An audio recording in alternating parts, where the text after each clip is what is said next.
And we've received some news this morning out of Minnesota that I want to address straight on. We also know that this is not unexpected. This is not unexpected. It was literally 6 days ago when I instituted an executive order to give me the powers I would need to deal with the current situation, but also a future situation which could arise if Omicron ended up showing up in the state of New York. And we believe it has. Just recently we learned from the Department of Health in Minnesota that one of their constituents has tested positive for Omicron. This individual had spent time in New York City. They were at a conference at the Javits Center. We have been in touch with the Javits Center. I just spoke with Alan Steele a few minutes ago. I've been in contact with New York City, spoke to Mayor de Blasio. An individual I'm going to be introducing shortly, Dr. Mary Bassett, our new health commissioner, has also been in touch with the New York City Department of Health. The information is still evolving, but we understand that this individual, while they were vaccinated, they have very mild symptoms, and in fact, those symptoms have already resolved. That is good news. And what we want to make sure we know is that there is one way to address this.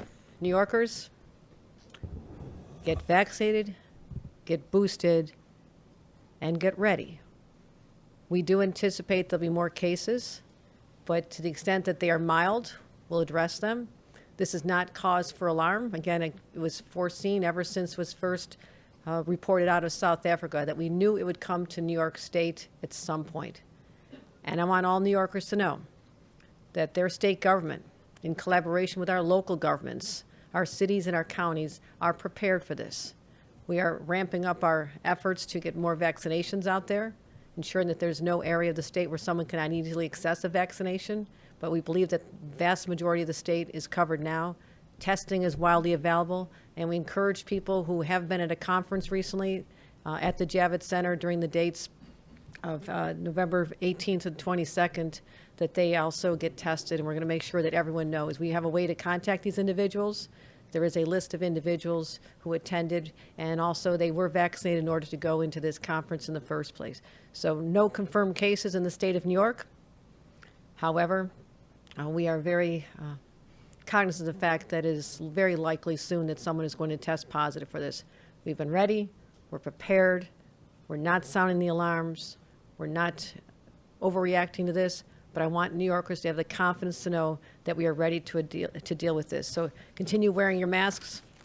We encourage everyone to wear their mask when they're out. Get those shots, get your children vaccinated, and we're not defenseless. We are not defenseless against this variant, and I want everyone to know, to have the confidence that we can handle this. We're ready for it.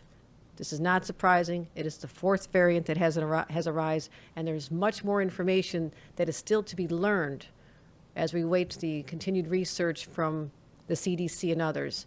I have spoken to individuals from the White House yesterday in person to be briefing our congressional delegation to make sure they were apprised of our efforts here in the state of New York. Constant communication with our county officials, our public health departments, and so we are ready. Unlike what happened in March of 2020, when there was a shock factor involved, when people did not know what to expect and how long it would last and how to take action and whether there would even be a vaccination.